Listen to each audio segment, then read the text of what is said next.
Pugman is amazing. He doesn't have to commit. He doesn't have to spend that, okay, I'm putting myself in danger to do real damage. It's no. Creep wave is there, I blast it once, I run away. We talked about Fire Dragoon not really having a whole lot in the way to catch, but it's going to be on a timer. Like, Fnatic need to win this game relatively fast. 30 minutes, 35 minutes maybe. Remaining. 10 seconds. Because then you're getting into territory where the Alchemist is pretty much 6-slotted. You're going to have to worry about Juggernaut. Shadow Demon scales well, because I don't like the idea of giving an Ursa a free lane. Especially since, like, in this safe lane especially, they can deny a lot of experience from the Venom. Like, you can already see they did a pull, denied a whole wave. Like, this hero is going to be extremely low level. Middle lane too. Yeah, a little bit of action up here top. Ohio is actually going to get wrapped around on that's first blood, and they don't quite find the kill mid on the Alchemist, but they do get that Nature's Prophet up top. The Decrypt, and he's actually leveling it to increase the amount of magic damage that the Alchemist takes. So this is a niche situation where having Ward doesn't really help that much because you're not really expecting any real big team fights to break out. And leveling the Decrepify allows you to burst the hero that much harder. Oh, moving up towards the top, body blocking the trees as well. Nicely played there, and they're going to be able to bring down Ohio again. So another kill, but like you said, biggest deal in the world. Already Ohio has been able to get to level 4. This Alchemist. Pretty comfortable. Oh, Alchemist not so comfortable. Pugna finds the kill again mid, and I would definitely take kills on my Nature's Prophet in exchange for the Alch. Oh god, yeah. That Alchemist is like their saving grace. If the Juggernaut can't... So, Juggernaut's really good in situations where you're fighting these small skirmishes because Blade Fury is strong. Okay, hold on a second. Might be a dead hero. Yeah, the rotation in, and well, the TP out, but the glimpse back, and Ben is going to fall. And this might even be the tier 1 tower going down with Nature's Prophet here, or at least some damage dealt. Yeah, but the problem is, like, Fire Dragoon can't really react to this. Like, what hero on their team is going to be able to do anything? Is mid again. Back mid, they're going for it. Catch the Impale. Oh, the Alchemist gets stunned as well, and another blast. They do get the disruption, so the might end up just killing him off regardless. The arrow not going to connect onto Mushi, though he is dropping low and actually going to pop the Invis rune. Mushi, what a player. Get out of there. Jesus. Okay, this is getting real bad. They might get the kill on the Nyx, though. He always out of mana. Oh, he does have the Spike Carapace, yeah, and well, they're not going to find him. Meanwhile, Mushi going to walk back in and life drain WL. Oh, Mushi, that man had a family. Well, remember that thing where I said that Fnatic can snowball really hard with their heroes? That's kind of happening even earlier than I thought it would happen. Have the 3 points in wards, so at least he's going to be able to contest this stack. Oh, he broke the smoke as well. Jeez. I don't even think he knew he broke it, but Mushi walked bottom rune and revealed the Shadow Demon and the Mirana. Oh, they're out of there. Don't even care. And I mean, the Nyx is even able to zone them out here. They are just going to run at this Alchemist. Nothing. No response. Mushi, so far 5-0 at 6 minutes in. What a player. And down bottom lane, they're going to dive after Ben as well. Juggernaut kills Ohio up in the top lane, but it looks like Demon might go down himself. They still have Raven in the area. A glimpse available as well. They're trying to stack up the poison and are chasing down Demon. He does have a TP scroll and looks like he will be able to make his way out of there. No mana for disruption. When you're behind, and you know, Mushi building the way that he is just for the mass magical burst, that's not even really going to matter. So normally at 8 or 9 minutes, if you're having an optimal laning phase, you have your armlet pretty much already done if you're going like the standard armlet radiance build. As top lane, Juggernaut. Very low, and Ohio's going to rotate in, does go for the spin, and it's going to almost bring down AU, but yeah, they just trade off the aggro, jump forward, there's the Star Storm finding that kill, and Ohio might actually go down as well. Yang, he's had enough of it. Wants to chase down the tree man, drops the ward as well, but not in range. Yeah, that would have been really nice if he could have gotten the bonus kill. Would have been well worth the TP, just in terms of the trade. I mean, he is level 6, and he's got enough money to buy his Arcanes if that's the path that he's going to take, so... In some ways, like the Mirana leveling up, maybe making your way towards Aghanims, that can add a lot to the D-push potential. It's going to be on the table, because pretty much all you need is like level 4 and a Morbid Mask, and you can kill that thing. Raven obviously having safe lane farm, he's going to get it. Midnight Shadow popped here. They're set up and will run into that Ursa. They spot him, pop the stun as well, turn on to Ohio, and, well, they do have vision now, gonna get a couple right clicks off it. He's gonna fall, but on the other side, AU finds the stun onto Yang, disruption as well, gonna keep that Ursa out of the fight for the moment. That stun does come out as well onto the Alchemist as they try and chase it down, already having lost the Shadow Demon. No great save is available. It looks like the rest of the side, the Radiant, they missed the arrow onto the Ursa, and that's gonna be a dead Alch. So just like that, kind of an awkward exchange. I don't know why he didn't just run away. Right? Like man fighting an Ursa when you have brown boots, or sorry, he has treads and a helm variant. You're not winning that man fight, bro. It's not happening. You just gotta bail. Like they could have walked away from that. Only lost what? Actually, they wouldn't have lost anything, right? Because oh, looks like we're gonna see another dead hero. I'll try to TP. It was a valiant effort. He tried his best. But a little bit rough in the end. When you're down a good hunk of experience and gold, and you know you ended up losing your Alchemist multiple times in the mid lane, you gotta take what you can get. He's died a lot. Oh, this ward, bank dividends. Set up. Oh my god, Impale with the Wrath of Nature. That is just dirty. And he almost has a blink if he just wants to go that route. Or In this, I think he needs Yules because of Juggernaut. He also needs it because, you know, Alch stun, you can disjoint that, arrow, all that stuff. It's a really nice utility to save himself from those situations. Okay. Well, 4 heroes moving through the jungle now, and they are going to be looking for Yang. Glimpse as well as Static Storm available. They do get the leap away, turning back into him now with the Star Storm already up. No, Yang is just gone, and they need to get the heck out of here before taking a couple more. Yeah, the rest of the side of FTG back out. Well, it wasn't a horrible loss. I mean, losing a support is not... In a way, it's not enough.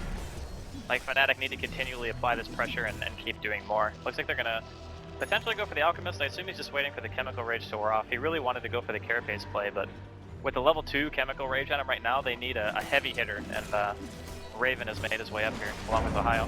Oh yeah, here they go, just immediately upon them, and well, there's no great way to get away from that one. Yep. For an Alchemist, do you think that it's important for him to stay a little bit closer to home and just try and farm that safe jungle, or does he have to make those types of plays? They're passable because, you know, most Ursas nowadays, they don't want to build BKB, right? Yeah. Like, no core player says, man, I really want to buy a BKB this game. They're like, god damn it, I hate buying BKB. This is the most boring item. All I want to do is punch people. Alright. And then they delay it as long as they can. So if you know that he's going to delay the BKB by buying a Basher, just buy a Halberd. Well, and speaking of, well, I guess not a halberd, but of a hero that's dying, it's going to be Mushi finding another kill, and now they're going to chase further forward. They've got the Venomancer yet again. Oh, that hurts. Well, what are they going to be lacking? I mean, obviously they're going to be lacking the counter push with the Radiance, but is there anything you gain from Assange and Yasha that he's like, this is the item for me? I actually just completely disagree with that item. Okay, all right. I would literally never buy an SNY in this game, and I love the item. I love SNY. I mean, picking up this other circlet here, it's just got to be a Veil. Yeah, it's going to be a Veil. He might have thought that he wanted the Force Staff, and then said, okay, Force Staff's not going to help, as there is a very dead Alchemist. Oh, nice disruption. Still a little bit of a hard one to fight into, and it's going to be able to walk away from that. Life Drain, Omni Splash, turnaround onto 2. The Guardian Greaves, though, keeping everybody very healthy, trying to run down Demon, and that Nether Ward is just doing work as well. They do burn through the Aegis, but everybody on Fire Dragoon is so low, flying, getting turned upon as well. A really good Glimmer Cape save there from the Venomancer, but it was never going to be enough, and now turned upon another time. Raven finds the kill, so 2 dead.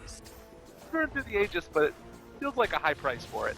It was a high price, but if you consider the fact that if there was no Aegis there, I think that, you know, the Fire Dragoon would probably walk away from that fight even or better. Like, the fight started off, it looked like the Alchemist was going to die for sure. Disruption came in from the SD. Very nicely timed because it allowed the Moonlight Shadow to go off. There was detection, but unfortunately there was no follow-up to save.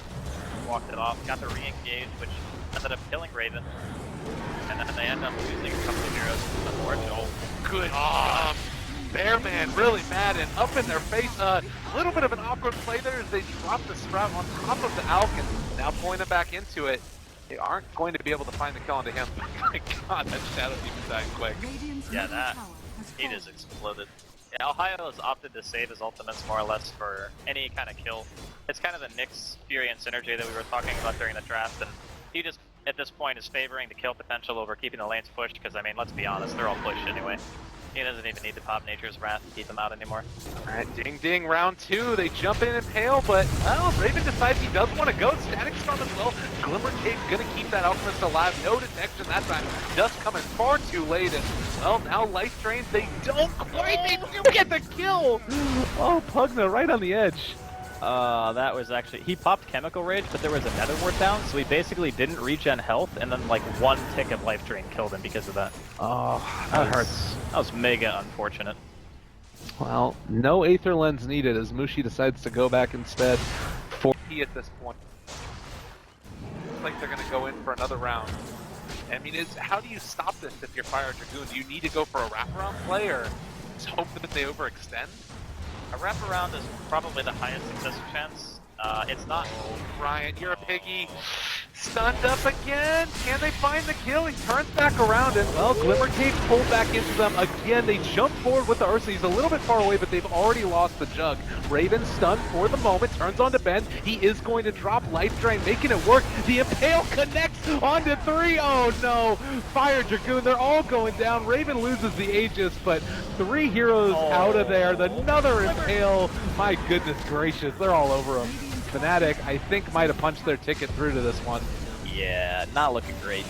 Not looking great for Fire Dragoon, but I mean, this game kind of went maybe not as expected just because of how many times the Alchemist died, but expected in the sense that, you know, Fnatic were running a very snowbally sort of lineup. They wanted to prioritize Roche, they wanted to kill towers, they pretty much hit all their marks, right? They never really had much of a hiccup. I suppose maybe the biggest one is during like the early mid game, they lost a couple of heroes here and there. They made some trades. You know, Fnatic's lineup doesn't want to trade. They always want to be taking. They never want to be giving anything. And unfortunately, MTG gonna potentially get dual raxed and more as they lose that poor Shadow Demon, just turn into Vapor. Yeah, it's again worth reiterating that Fire Dragoon, they're a team that did just complete the open qualifiers. They finished it about 8 hours ago and literally were waking up to play this game. Woke up, hopped on their computer, and started playing. How would you feel like they played though in this round? Granted, it's not completely over, but it's feeling very close to it. Like, did they put up a good show as Loki gets gone upon and Alchemist turns around on the Ace? They're doing a decent amount of damage to Brian. He pops mid style, but they can't really stop it. And Ben also going to get turned upon. Nether Ward doing a ton of damage. Go back in, on to Raven. It's a rough life. There. Not gonna do it. Yeah, but in regards to how they performed, I think that they had an idea with their that, you know, draw the game. If they did manage to do that, it would have probably been. But just the amount of aggression they applied towards how little much just that button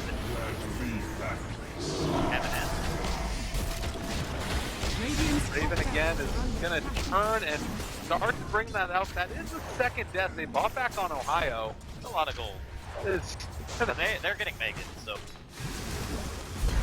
Mushi and AUI is on the prize, and that is the mix. Is this a lineup from Fire Dragoon that make it? They're boned. And I really like the way that Fnatic ran their lineup too. There was a lot of synergy between the picks. I think they were very, very reliant on rotations from it. If that Alchemist, for whatever reason, gets a good start, then you have this scenario where you're not going to be able to kill him without committing. And if you can't do that, then you got problems. I have problems. That man's had a lot of problems. Yeah. Rough life. Yeah, definitely impressed with A's play. Mushi also, he put together a nice little game for himself. You know, 5 kills, he's 14-0-9. He hasn't died as a Pugna, so that's always... That hero is a piece of paper. Like, punch him and he's dead. He has a heart now, so... Well, not anymore, yeah, but at the beginning of the game, you're super squishy. GG, well played. It does eventually come out as Fire Dragoon. They put up a valiant effort against what some to consider to be one of the best teams in Southeast Asia. And at the end of the day, as best of ones, they're rough, but Fnatic take the victory.